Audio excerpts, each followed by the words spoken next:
Hello students, in the last class we have studied some basic definitions of the topology and also some examples based on it.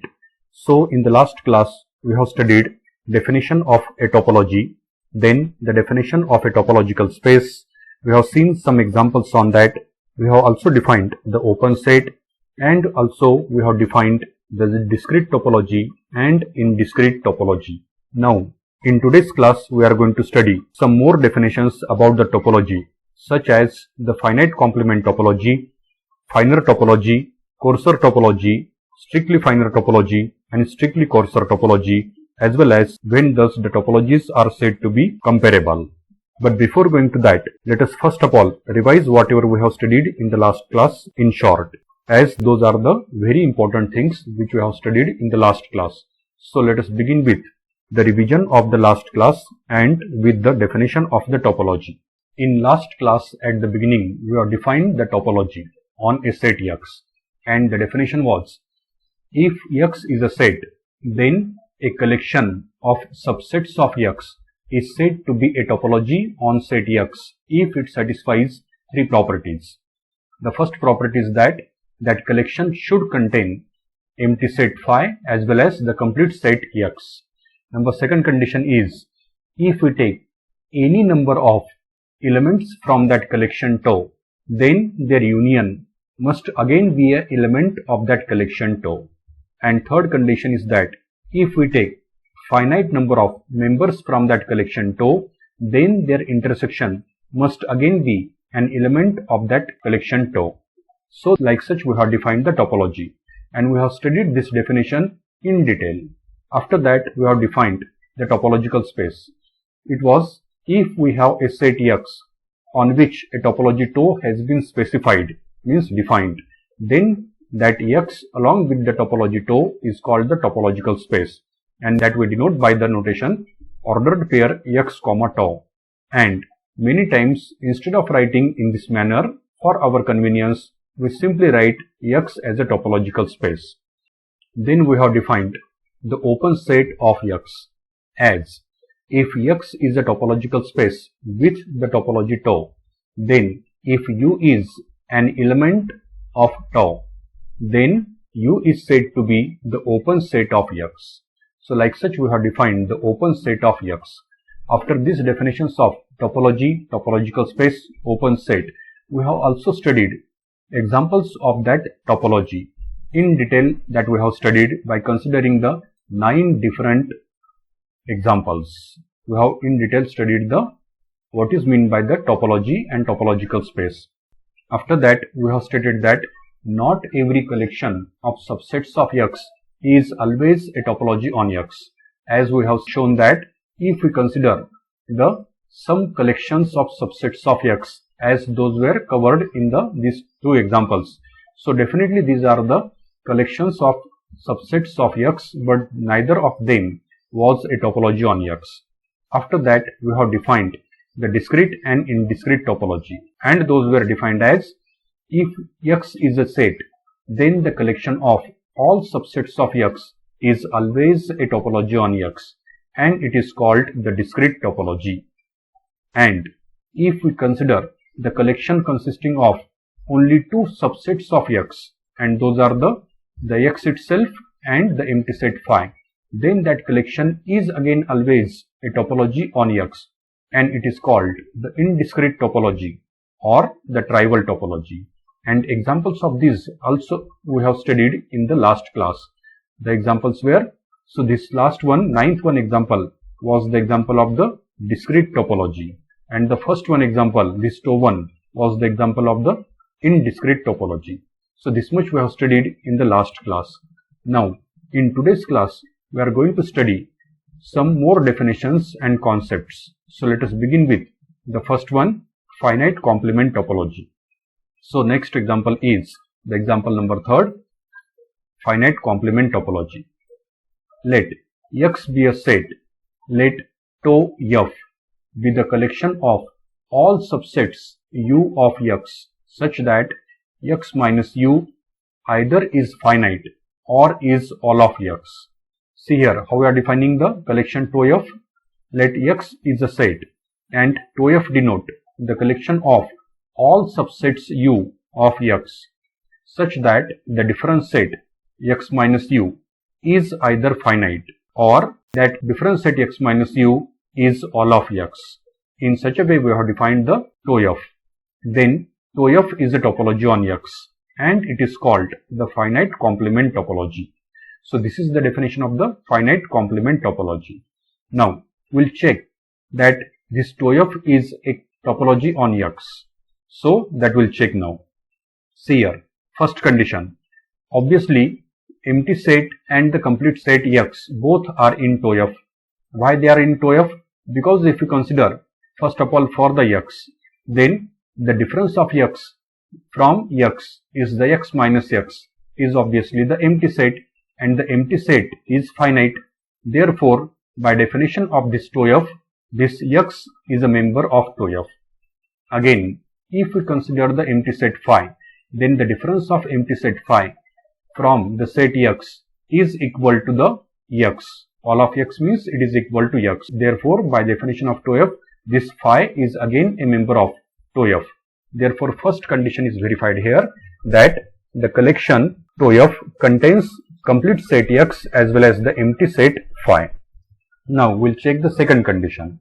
For checking the second condition, we have to consider the arbitrary family of non-empty elements of TOEF. Okay, arbitrary family means indexed family of non-empty elements of TOEF. Then we have to show that their union is again a member of TOEF. So, for that purpose, let us suppose that this family U alpha is an indexed family of non-empty subsets of TOEF. Now, if this family is a family of non-empty subsets of TOEF, which means that for each value of alpha, U alpha is a member of TOEF, and as each U alpha is a member of TOEF, therefore, by the definition of TOEF, X minus U alpha is either finite or is all of X. Okay, then we have to show that the union of U alpha is again a member of TOEF. So for that purpose, we will compute the X minus union of U alpha. And to show this, we have to show that X minus union of U alpha is either finite or is all of X. Then only this union of U alpha will be a member of TOEF. So let us show this one. So for that purpose, we will compute the X minus union of U alpha. Now, by the De Morgan's law, we have the difference set X minus union of U alpha is equal to the intersection of X minus U alpha. X minus union of U alpha means complement of union of U alpha in X. And by the De Morgan's law, we know that the complement of union is equal to the intersection of complements. So therefore, X minus union of U alpha is equal to the intersection of X minus U alpha, means intersection of complements of U alpha. Okay. Now, as each U alpha is a member of TOEF, therefore, the difference of each U alpha from X is either finite or is all of X. So, now as for each value of alpha, X minus U alpha is either finite or is all of X, then obviously the intersection of them will be either finite or is all of X. See here, if each X minus U alpha is equal to X, then their intersection will be equal to X. And if at least one of X minus U alpha is not equal to X, then this intersection will be the finite set. So, therefore, this verifies that the union of U alpha is again a member of TOEF, as it is either finite or is equal to the all of X. So therefore, union of U alpha is a member of TOEF. This is the second condition. Now we'll move to the third condition. Next one. Now let us show that third condition also holds here. Okay. Let us suppose that U1, U2, U3 up to Un are non-empty elements of TOEF. Then obviously we have to show that intersection of Ui is again a member of TOEF. Now as each U1, U2 up to Un is a member of TOEF, therefore by the definition of TOEF, X minus U1 is either finite or is all of X. Similarly, x minus u2 is either finite or is all of x, and so on. X minus un is either finite or is all of x. Okay. Next one. Then we have to show that the intersection of ui is again a member of 2f. As in the second case, here also to show that intersection of ui is a member of 2f, we have to show that the difference of intersection of ui from the set x is either finite set or is all of x.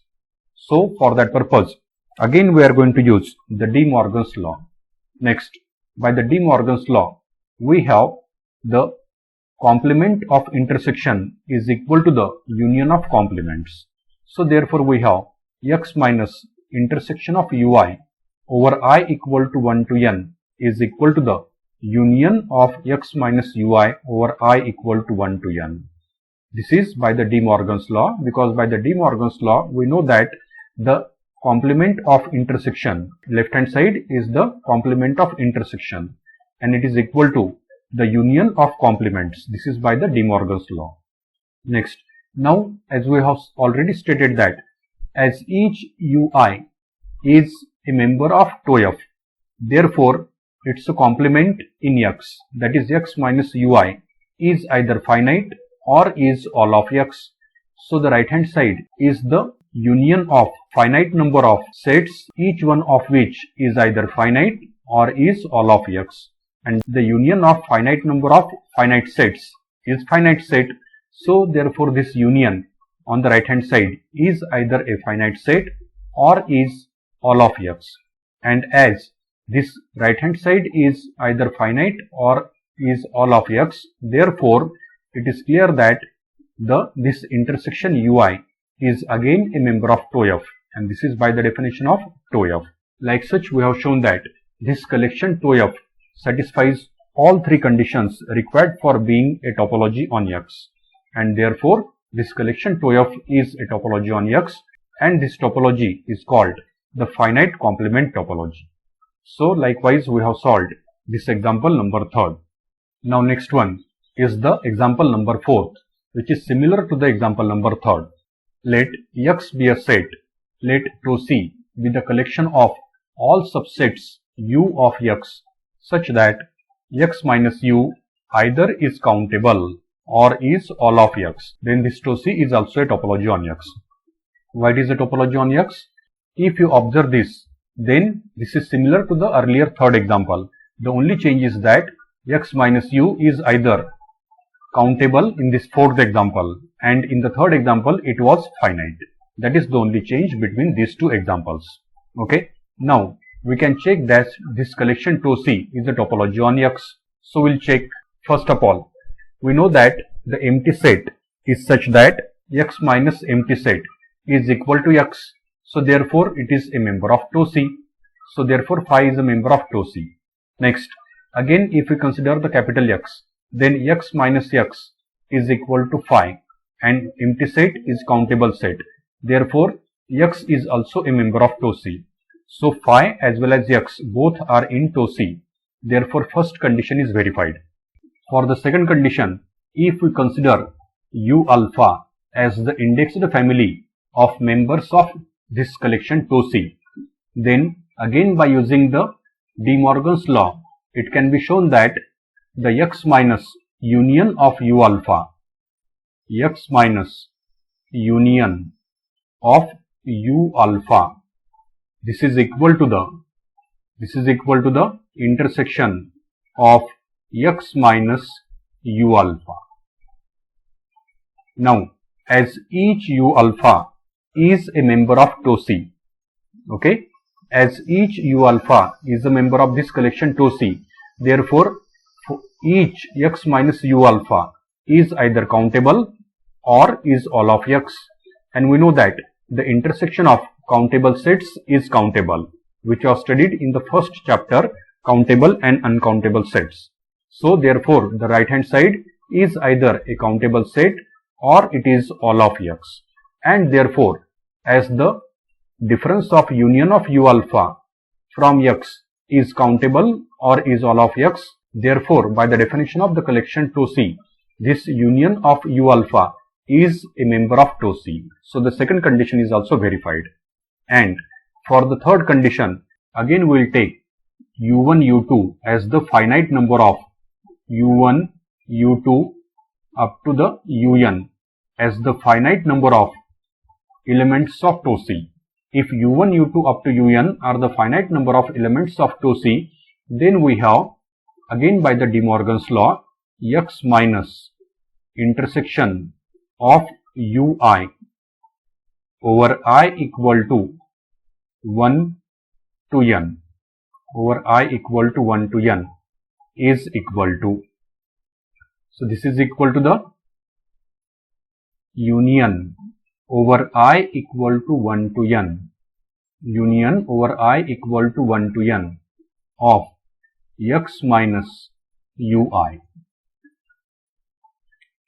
Now as each U1, U2 up to UN is a member of tau C, as each U1, U2 up to UN is a member of tau C, therefore each X minus Ui is either countable or is all of X, and we know that union over I equal to 1 to N of X minus Ui is nothing but it is the countable union of countable sets, which we have already studied in the countable sets, that the countable union of countable sets is countable. Therefore, the right hand side is either a countable set or it is all of X, and therefore intersection of Ui over I equal to 1 to N will be again a member of this collection tau C, which means that the third condition also holds for this collection. So therefore, we have shown that all three conditions required for becoming a topology on X are satisfied by this collection tau C. Therefore, this collection tau C is a topology on X. So like such, this can be proved. Now next one are the definitions of finer, strictly finer, coarser, strictly coarser and comparable topologies. So let us begin. Suppose that tau and tau dash are two topologies on a given set X.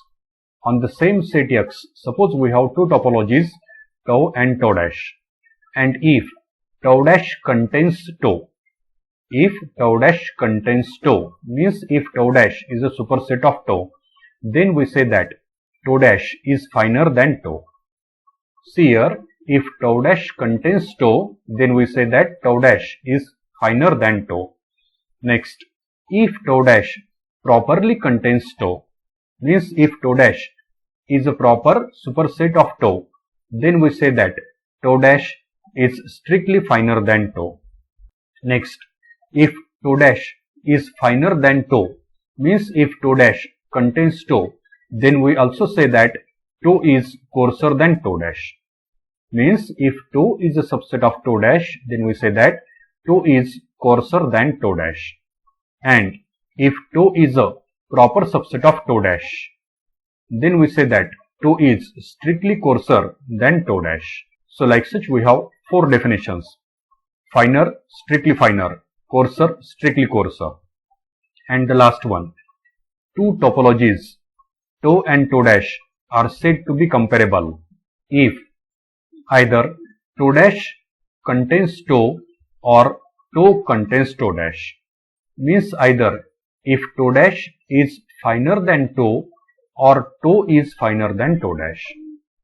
So the two topologies tau and tau dash defined on the same set X are said to be comparable if tau is finer than tau dash or tau dash is finer than tau. Next one, the finer topology is called as a larger topology. Means if tau dash is finer than tau, then we also say that tau dash is larger than tau. And if tau is coarser than tau dash, then we also say that tau is smaller than tau dash. So finer means larger and coarser means smaller. So these terms are also can be used sometimes. And also we have two more terms as the stronger topology and the weaker topology. If tau dash is finer than tau, then we say that tau dash is stronger than tau. And also if tau is a coarser than tau dash, we say that tau is weaker than tau dash. So we have these alternate names for the finer and coarser topologies. Which are these names? So the finer topology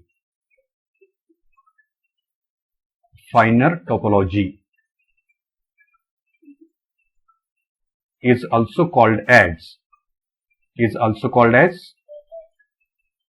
stronger or larger topology. Whereas the coarser topology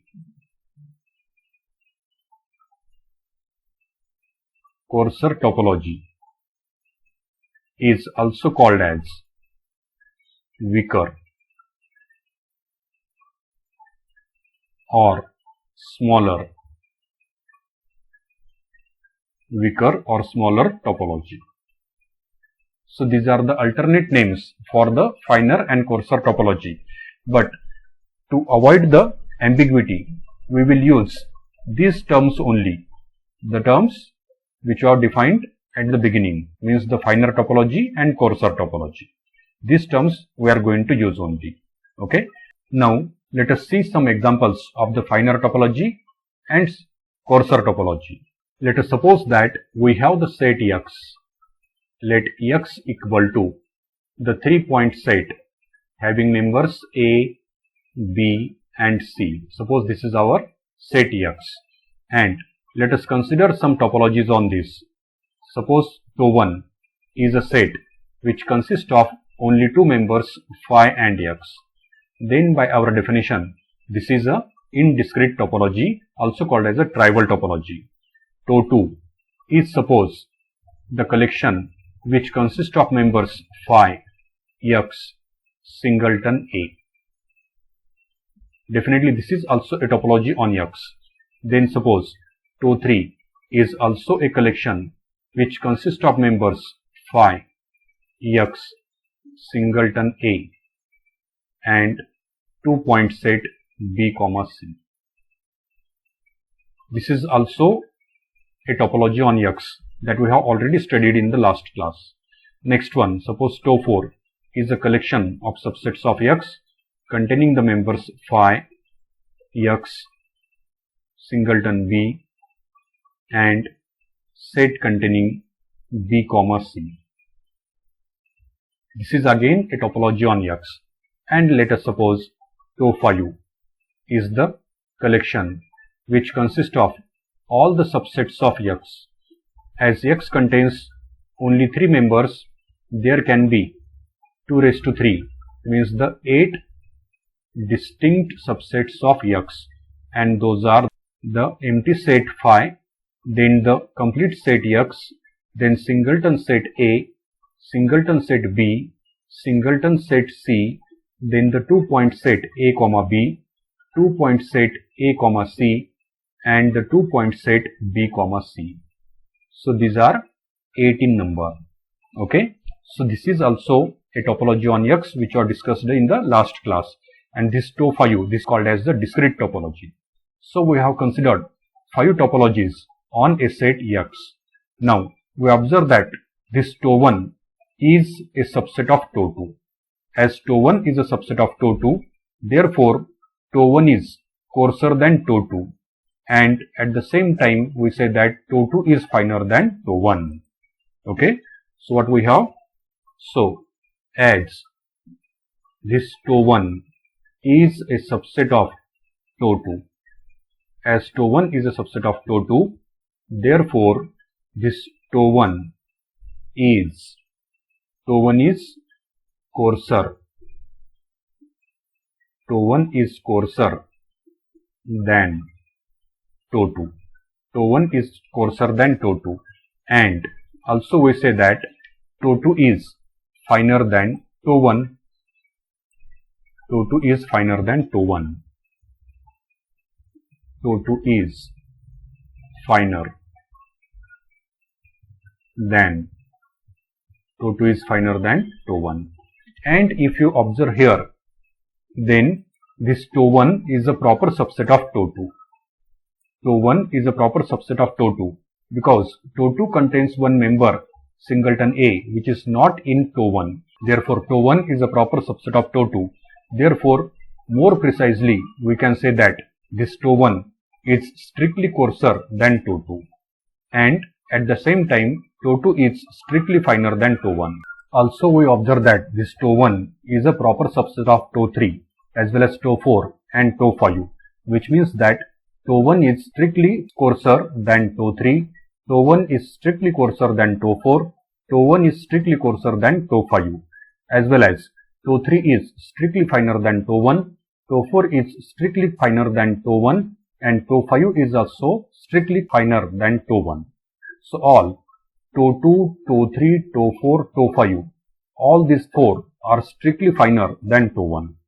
Again, if we consider tau2 and tau3, then tau1 is a proper subset of tau3. Therefore, tau2 is strictly coarser than tau3, and tau3 is strictly finer than tau2. Okay. Therefore, tau2 and tau3 are comparable. But if you observe tau3 and tau4, then tau3 is not a subset of tau4, and neither tau4 is a subset of tau3. Therefore, tau3 and tau4, no doubt both are the topologies on X, but tau3 and tau4 are not comparable. Tau3 and tau4 are not comparable. So like such, we have finer topology, strictly finer topology, coarser topology, strictly coarser topology, and the comparable topologies on a set. All these definitions and their examples we have discussed here. Okay. So with this, we'll stop here and we will continue in the next class. Thank you.